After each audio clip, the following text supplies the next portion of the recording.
warahmatullahi wabarakatuh. Alhamdulillah wa syukurillah wa la hawla wa la quwata illa billah. Wassalatu wassalamu ala rasulillah wa ala alihi wa sahbihi wa mawalah wa ba'd. Hadirin hadirat jamaah kajian rahimakumullah. Alhamdulillah, puji syukur bagi Allah subhanahu wa ta'ala yang telah memberikan kesempatan kepada kita untuk kembali bertemu dalam rangka menunaikan ibadah salat jamaah maupun dalam rangka menghadiri majelis ilmu. Kemudian salawat dan salam semoga Allah curah limpahkan kepada Rasulullah Shallallahu Alaihi Wasallam, di mana dalam satu hadis beliau telah bersabda, "Adalu ala khairin kafa'ilihi," atau mandalla ala khairin falahu mislu ajri fa'ilih. Orang yang menunjukkan pada satu kebaikan, dia akan mendapatkan pahala seperti orang yang melaksanakannya. Atau dalam riwayat lain, orang yang menunjukkan pada kebaikan seperti orang yang melaksanakannya. Nah, berkenaan dengan hadis ini, saya ingin menyampaikan sedikit bahwa kita di Majelis Tarjih dan Tajdid MTT PTM Kabupaten Blitar, mungkin jenengan banyak yang tahu bahwa kita sekitar 15 kali dalam sebulan. Saya tidak mengatakan 2 hari sekali, tapi 15 kali dalam 1 bulan itu kan membuat konten yang di-share di grup-grup WA. Kalau misalnya jenengan melihat konten itu di grup MBT misalnya, kemudian jenengan share di grup PCM Garum, atau mungkin jenengan tergabung di grup-grup lain, itu barangkali bisa menginspirasi orang lain yang awalnya nggak kepikiran menjadi ikut melaksanakan kebaikan, maka jenengan akan mendapatkan pahala seperti orang-orang yang melaksanakannya tanpa mengurangi pahala mereka sedikit pun. Daripada diisi oleh yang lain, kan mending diisi konten kita sendiri. Dan saya yakin referensinya jelas. Kemudian hadirin dan hadirat rahimakumullah, pada kajian kita yang sebelumnya kita telah membahas di masa Khalifah Abu Bakar As-Siddiq radhiyallahu anhu terjadi namanya pembukuan Quran. Quran yang awalnya itu hanya ditulis di kulit binatang, di tulang binatang dan sebagainya, itu dibukukan menjadi satu buku yang disebut sebagai Mushaf Imam. Itu mushaf eranya Khalifah Abu Bakar As-Siddiq. Nah, mushaf itu pada masa Khalifah Utsman bin Affan diperbanyak menjadi 5 atau 6 atau 7, ada beberapa pendapat, pokoknya di copy paste jadi beberapa, terus hasilnya di-share ke kota-kota yang lain, ada Mekah, Basra, Kufah dan sebagainya. Untuk apa? Untuk diperbanyak di kota masing-masing, sehingga di kota masing-masing menjadi semakin banyak, dan seterusnya dengan berbagai perbaikan cara menulis, jadilah mushaf yang kita kenal hari ini yang ada di perpustakaan kita, yang di rumah-rumah kita. Itu asalnya adalah mushaf Abu Bakar As-Siddiq yang diperbanyak. Jadi betapa besar pahalanya Abu Bakar As-Siddiq, karena setiap kita baca Quran ada hubungannya dengan mushaf yang beliau perintahkan untuk dikumpulkan dulu. Jadi itu adalah salah satu bentuk Allah menjaga Quran, dari segi lafalnya. Kemudian dari kajian yang sebelumnya saya juga menyampaikan bahwa kadang-kadang orang yang sangat pintar itu tidak langsung menyadari satu hal. Oleh sebab itu seorang pemimpin harus mendengarkan anak buahnya. Barangkali dia melakukan kesalahan nggak kroso gitu, tanpa diberitahu baru sadar ini salah. Atau ada kebaikan yang sebetulnya perlu, dia nggak sadar, sadarnya setelah ada anggota yang usul. Dalam hal pembukuan Quran, Khalifah Abu Bakar As-Siddiq memerintahkan itu setelah diusulkan oleh Umar bin Khattab. Kemudian pelajaran lain dari kisah yang sebelumnya berkaitan dengan pembukuan Quran adalah pentingnya untuk mengisi posisi yang kosong dengan orang terbaik yang cocok di posisi itu, yaitu dalam hal pembukuan Quran adalah Zaid bin Tsabit. Kita tahu peringkat 10 besar sahabat itu kan Abu Bakar, Umar, Utsman, Ali dan seterusnya. Zaid bin Tsabit nggak termasuk 10 ranking besar, tapi khusus dalam hal pembukuan Quran dia yang terbaik. Maka posisi ini harus diberikan kepada Zaid bin Tsabit, bukan ke ranking 1, ranking 2, ranking 3. Itu.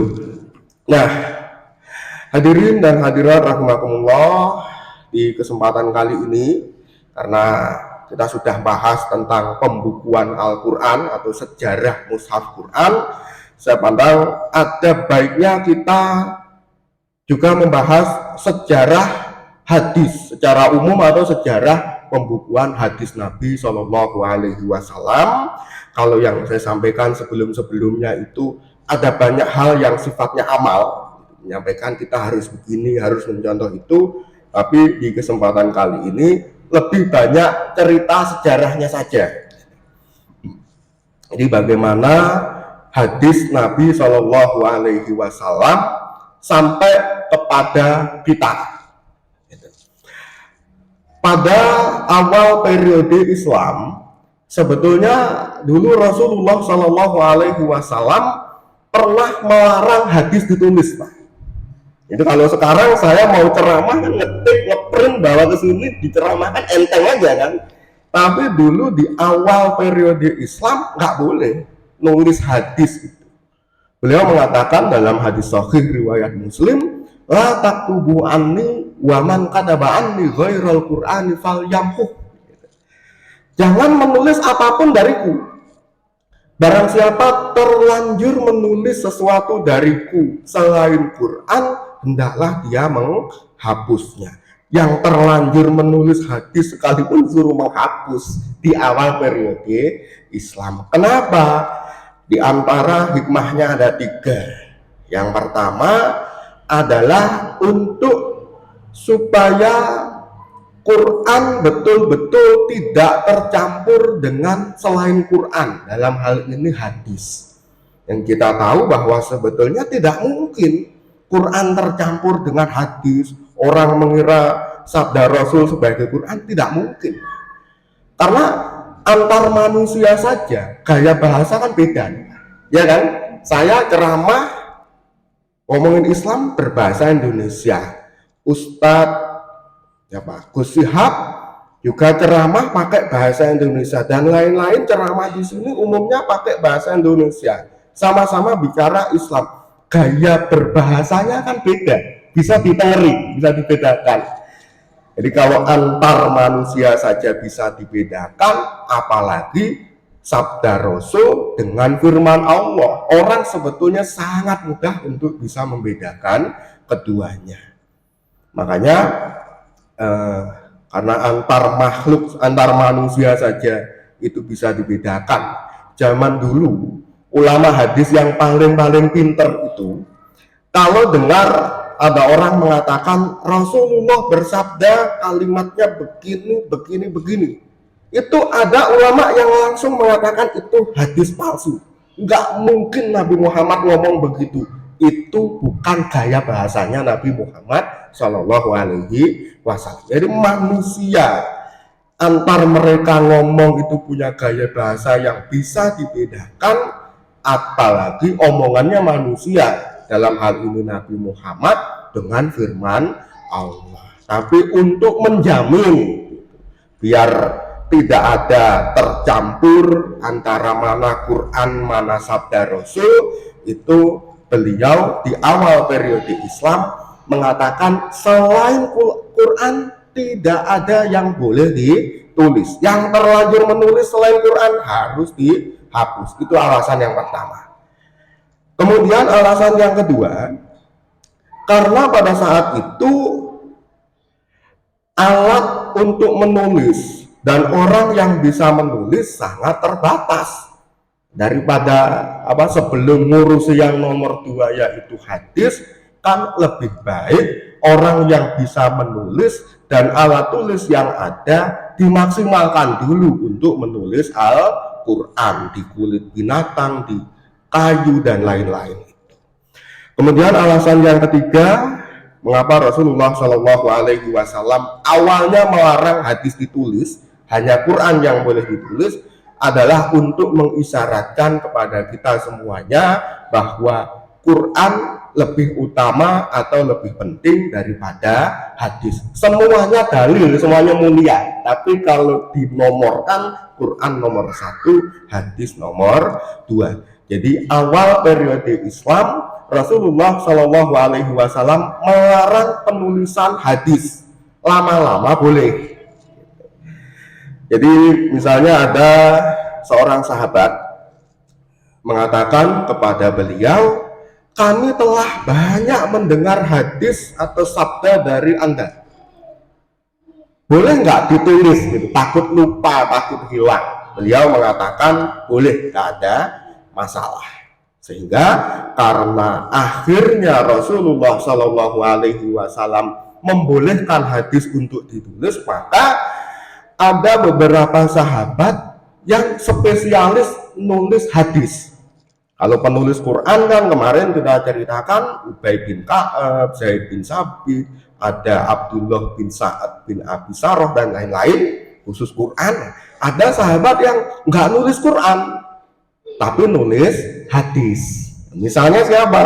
Misalnya adalah Abdullah bin Amr bin As, putranya Amr bin As. Kalau jenengan tahu sejarah penaklukan Mesir, yang komandannya kan Amr bin As. Ini anaknya, namanya Abdullah bin Amr bin As. Itu nulis kitab berapa hadis dari Rasulullah Shallallahu Alaihi Wasallam. Itu dikatakan jumlahnya ada 1000 hadis. Beliau ngomong ditulis, beliau ngomong ditulis, terkumpul sekitar ada 1000 hadis. Kitab itu sekarang kemana hilang? Tapi nggak hilang 100%, Pak. Ini sebelum kitab itu betul-betul hilang, Imam Ahmad bin Hanbal kan nulis Musnad Ahmad, itu mengutip semua isinya.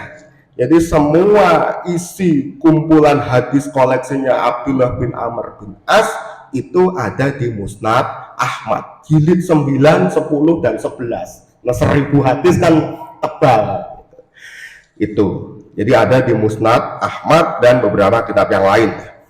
Kemudian di antara sahabat lain yang juga menulis hadis dari Rasul itu ada Jabir bin Abdullah. Kemudian ada tabi'in, setelah sahabat habis, itu ada seorang tabi'in namanya Wahab bin Munbih.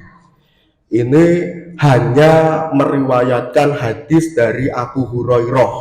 Jadi Wahab bin Munbih dari Abu Hurairah, Rasulullah Shallallahu Alaihi Wasallam bersabda. Isinya hanya itu, jumlahnya 138 hadis dan dicetak, diterbitkan. Jadi kalau kenal Syekh Ali Hasan Al-Halabi yang mentahqiq itu diterbitkan di Suriah atau mana ya, Beirut atau Damaskus gitu. Penerbitnya punya 2 kantor. Itu diterbitkan tahun 1987. Isinya 138 hadis. Wahab bin Munbih mendengar dari Abu Hurairah dari Rasulullah Shallallahu Alaihi Wasallam, beliau bersabda. Karena langsung itu kan Abu Hurairah langsung Rasul, semua isinya pasti sahih. Maka buku itu diberi judul Sahihah, lembaran yang sahih. Jadi intinya di masa Rasul atau di masa Islam awalnya tidak boleh menulis hadis, hanya Quran yang boleh ditulis. Lama-lama boleh. Maka muncul ada beberapa sahabat yang menulis hadis untuk dirinya sendiri. Tabi'in pun juga ada, misalnya Wahab bin Munbih tadi. Nah kemudian sampai cukup lama, berpuluh-puluh tahun setelah Rasulullah meninggal, itu ternyata hadis cuma ditulis biasa saja. Kalau Quran kan atas nama perintah khalifah harus dibukukan gitu. Hadis enggak lah, tetap hanya ditulis pribadi untuk keperluan pribadi yang merasa butuh, dan banyak yang tidak menulis hadis, hanya dengar, hafal, lama-lama jadi guru, cerita lagi ke muridnya. Muridnya tidak menulis, hafal, lama-lama besar jadi guru, menceritakan secara lisan dan seterusnya. Jarang yang menulis hadis. Jadi di abad pertama umat Islam, hadis secara umum masih diriwayatkan secara lisan, jarang ada yang menulis hadis. Pernah nggak ada usaha untuk membukukan hadis secara resmi seperti Quran di masa Abu Bakar? Pernah lah, 3 kali. Jadi di masa Khalifah Umar bin Khattab radhiyallahu anhu, Umar ini punya ide, gimana kalau hadis dibukukan secara resmi seperti halnya Quran. Beliau musyawarah dengan para sahabat, semuanya setuju. Terus Umar bin Khattab istikharah, salat istikharah, ditunggu sebulan, kok nggak ada sinyal dari Allah untuk membolehkan ya. Akhirnya Umar bin Khattab tidak berani, batal.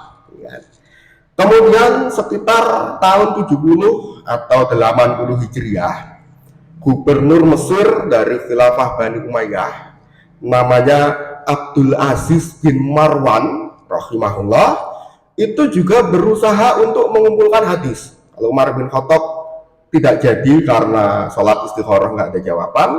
Nah, kalau yang ini berhasil, tapi lingkupnya terbatas karena dia bukan presiden tapi hanya gubernur. Dia memerintahkan salah satu ulama terbaik pada saat itu untuk menuliskan semua hadis kecuali hadis dari Abu Hurairah.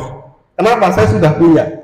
Jadi hadis yang selain Abu Hurairah kamu catat, dikumpulkan sebagai usaha membukukan hadis secara resmi. Tapi terbatas karena hanya se-Mesir saja. Barulah tahun 100 sampai 102 Hijriah, anaknya Abdul Aziz bin Marwan tadi, namanya Umar bin Abdul Aziz, khalifah yang sangat terkenal, ini punya ide sebagai khalifah, hadis harus betul-betul dibukukan lalu dibagikan seperti mushaf, dibukukan lama-lama dibagi-bagikan. Beliau memerintahkan ulama hadis terbesar pada saat itu, namanya Ibnu Syihab Az-Zuhri, gurunya Imam Malik bin Anas. Ini Ibnu Syihab Az-Zuhri ngumpulin hadis, terus di copy paste, dibagikan ke negeri-negeri. Jadi sudah ada usaha untuk menuliskan hadis secara resmi di sekitar tahun 100 Hijriah. Nah, kemudian berkembang, terus lama-lama kan masuk abad 2, kemudian abad 3. Nah, abad ketiga inilah yang akhirnya disebut sebagai masa keemasan penulisan kitab-kitab hadis. Betul-betul eranya nulis hadis.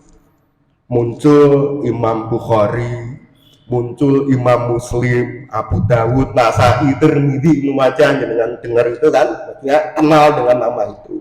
Ada Imam Ahmad bin Hanbal, itu masuk periode keemasan kita penulisan hadis, di mana hampir semua hadis yang ada tertulis pada zaman itu, dan kebanyakan masih sahih.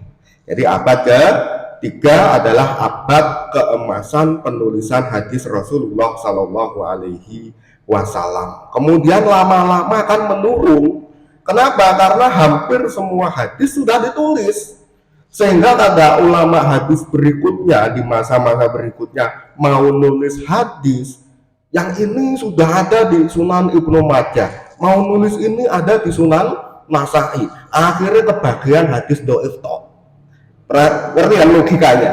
Makanya sampai ada istilah begini, kalau hadis ini sampai ada di kitab Tarikh Baghdad karya Imam Khatib Baghdadi saja, itu tanda hadisnya dhaif. Kenapa? Dalam tanda kutip Imam Khatib Baghdadi cuma kebagian ampas. Di Sahih Muslim, Sahih Bukhari, Sahih Muslim, Sunan Majah dan lain-lain, cuma kebagian hadis yang mayoritas dhaif.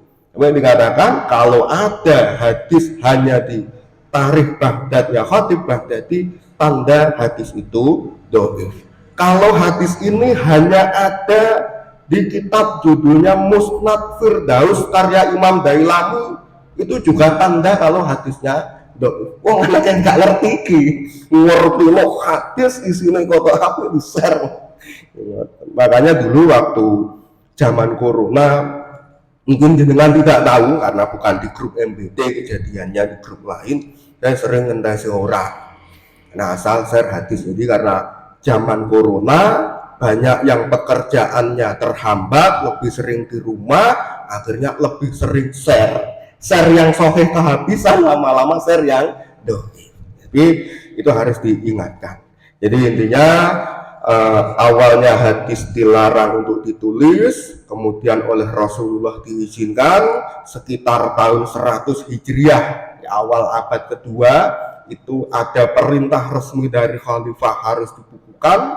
Di abad yang ketiga adalah masa paling emas gitu untuk menulis hadis. Munculnya Sahih Bukhari dan Sahih Muslim ada di abad ketiga. Setelah itu menurun karena hanya tersisa hadis-hadis yang banyaknya itu hadis dhaif. Jadi itulah diantara sejarah penulisan hadis Nabi Shallallahu Alaihi Wasallam. Yang dari sini mungkin kita mulai mengerti mengapa ada banyak hadis yang dhaif.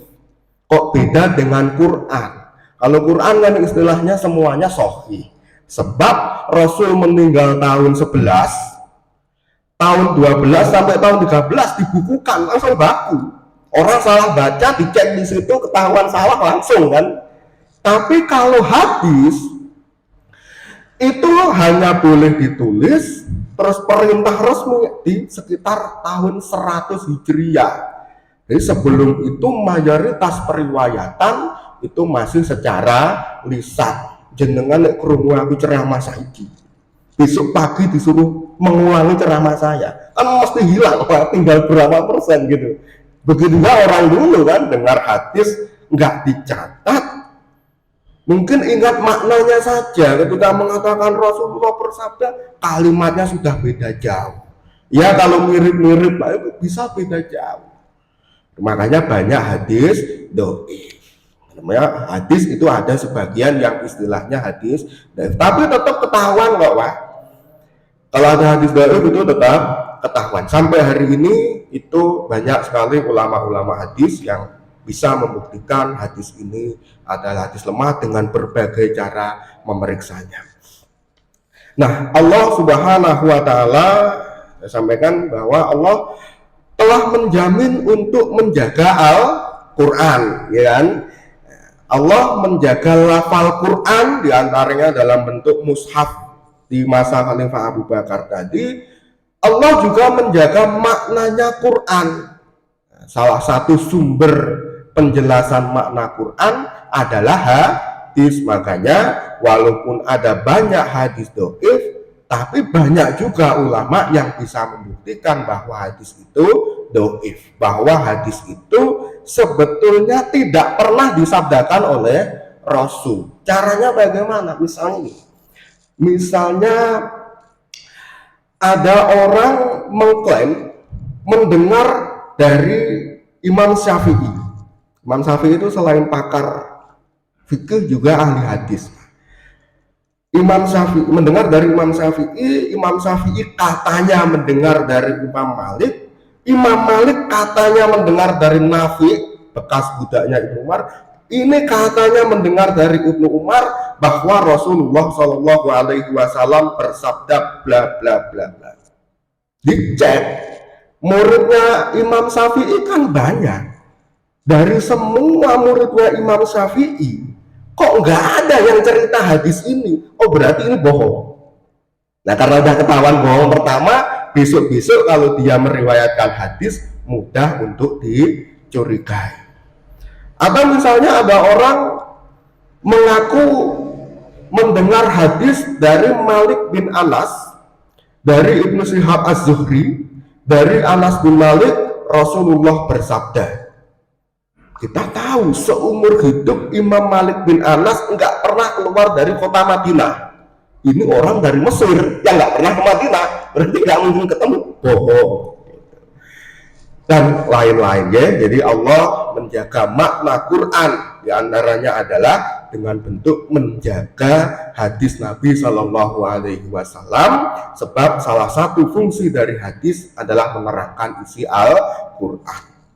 Hadirin dan hadirat rahimakumullah, mumpung kita membahas tentang hadis ya, mungkin jenengan pernah mendengar ini, menghafal satu hadis dengan satu kalimat yang orang lain membacakan hadis yang sama dengan kalimat yang berbeda.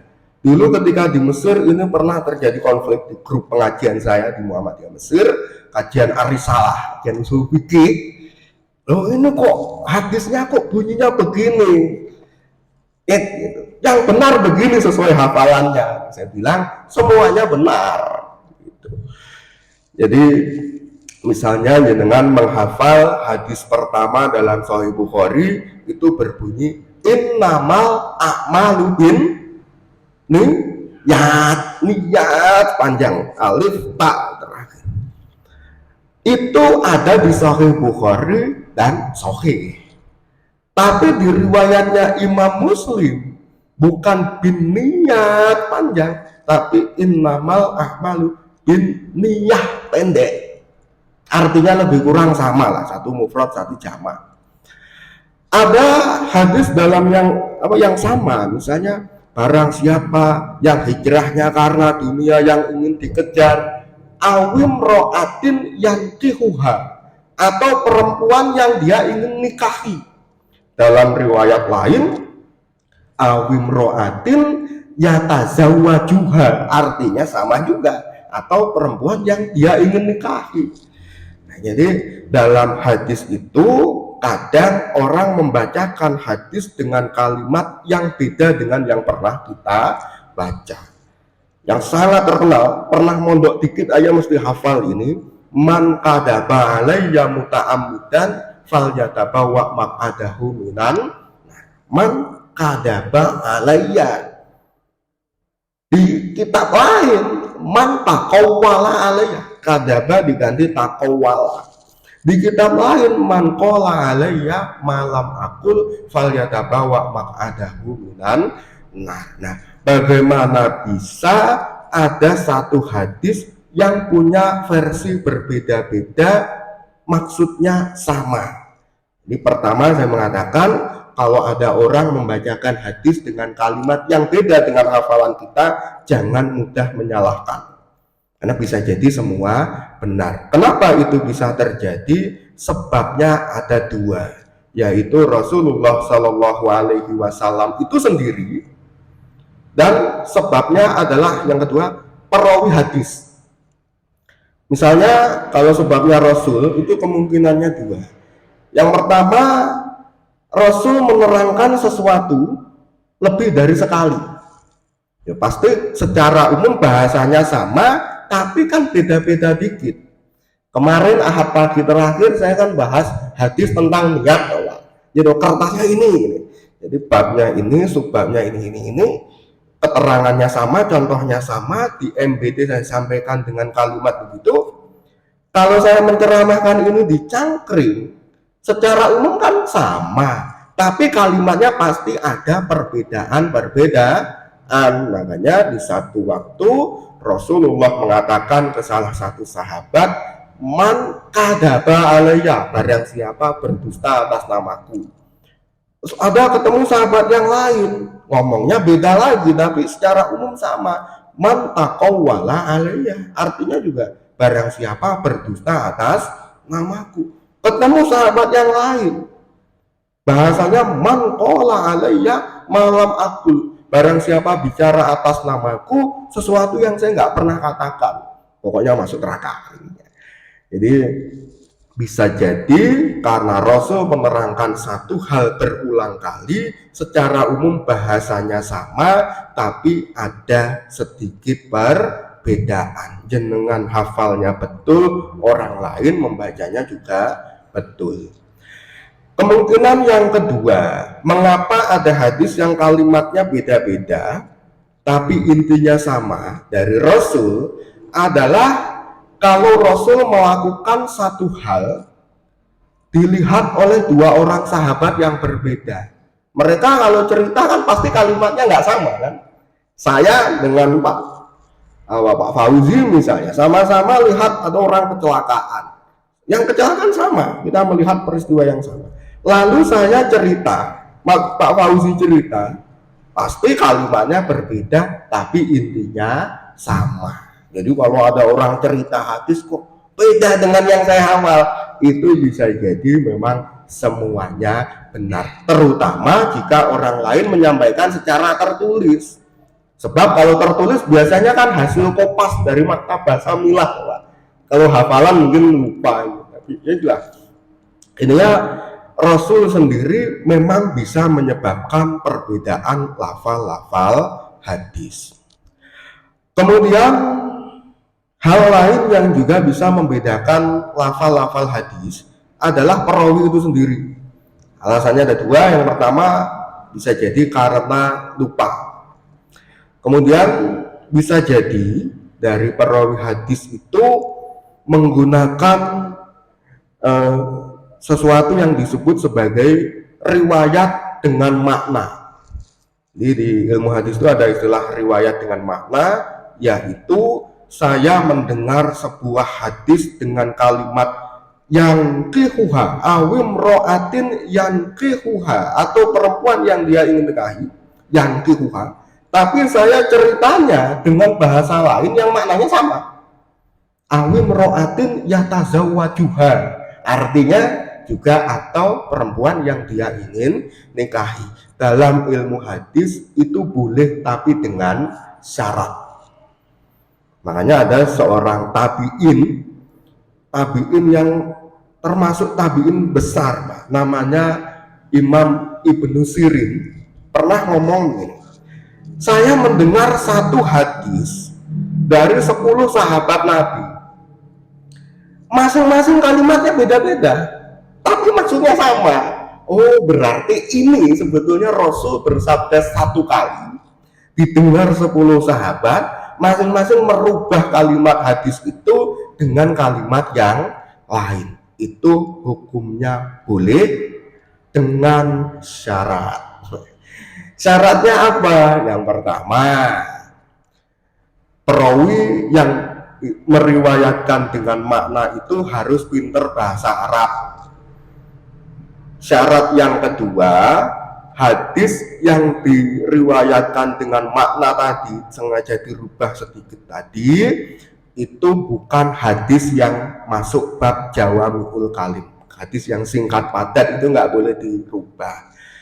Kemudian yang ketiga, syaratnya adalah itu bukan bacaan doa atau zikir. Jadi Rasulullah mengatakan, barang siapa membaca subhanallah walhamdulillah wala ilaha illallah wallahu akbar, itu harus diceritakan apa adanya, persis seperti cara mendengarnya.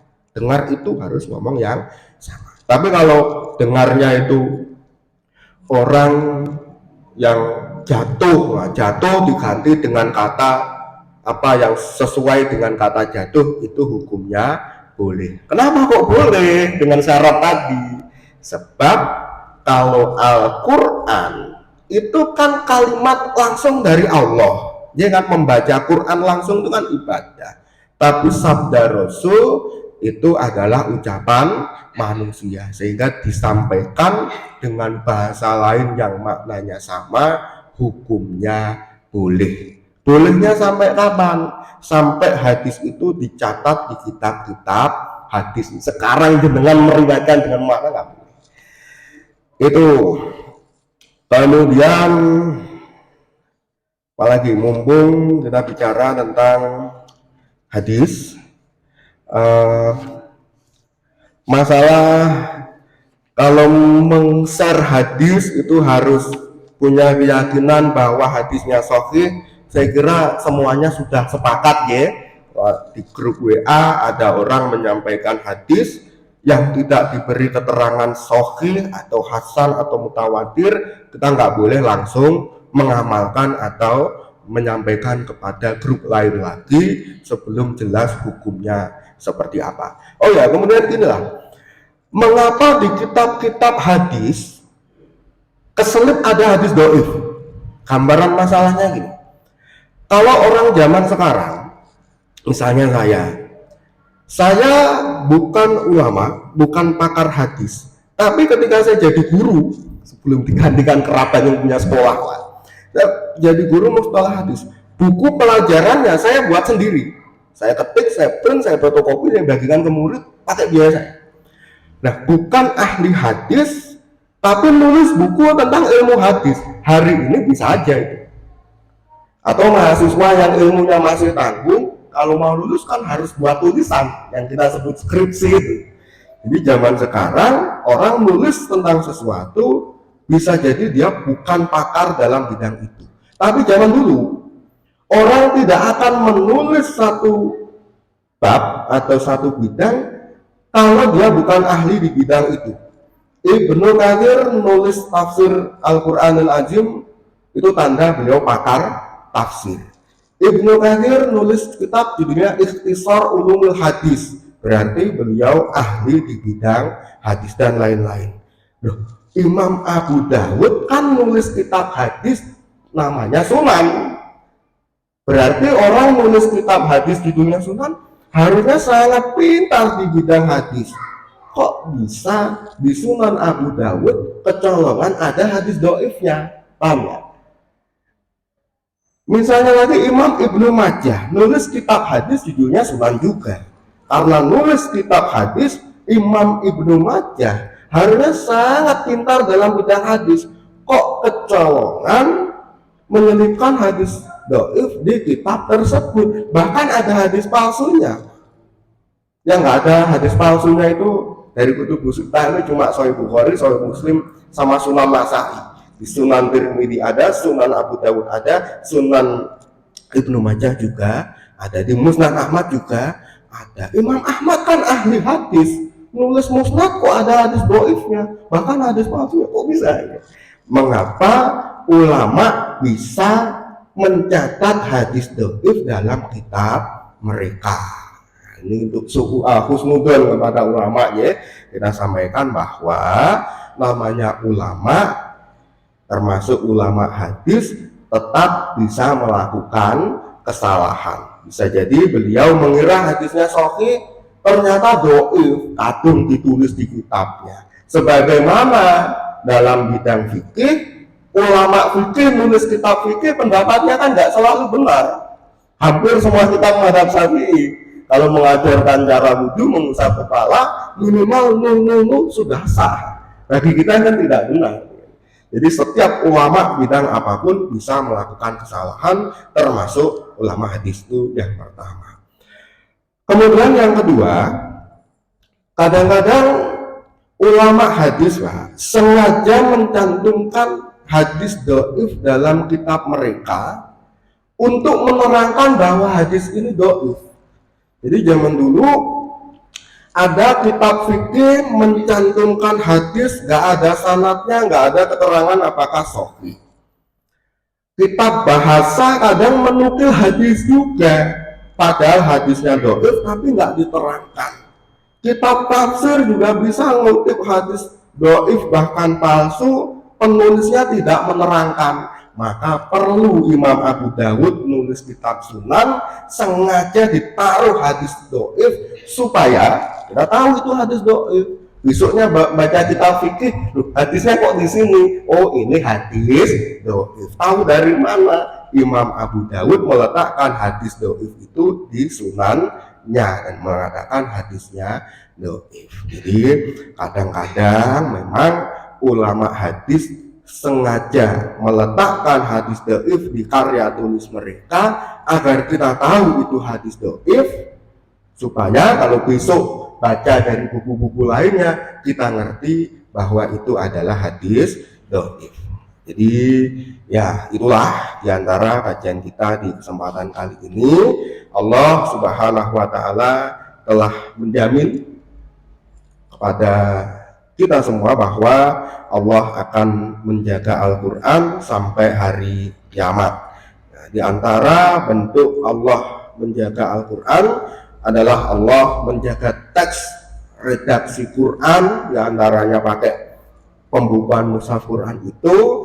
Kemudian Allah juga menjaga makna Quran, di antaranya adalah dengan cara menjaga hadis Nabi Shallallahu Alaihi Wasallam dengan kisah yang sebagian tadi kita ceritakan. Meskipun ada banyak hadis dhaif di sekitar kita, tetapi asalkan kita merujuk pada keterangan ulama, insya Allah kita akan ditunjukkan ini hadis yang sahih, yang ini hadis dhaif. Jenengan pasti kenal kitab judulnya Ihya Ulumuddin, misalnya ya, Ihya Ulumuddin dikarang oleh Imam Ghazali rahimahullah. Itu kan mengutip banyak hadis yang ternyata dhaif. Nah, itu ada ulama yang menerangkan, nulis kitab isinya hanya untuk menerangkan status hadis yang ada di Ihya Ulumuddin. Oh, ini sahih, ini dhaif, dan seterusnya. Subhanakallahumma wa bihamdika asyhadu an la ilaha illa anta astaghfiruka wa atubu ilaik. Wassalamualaikum warahmatullahi wabarakatuh.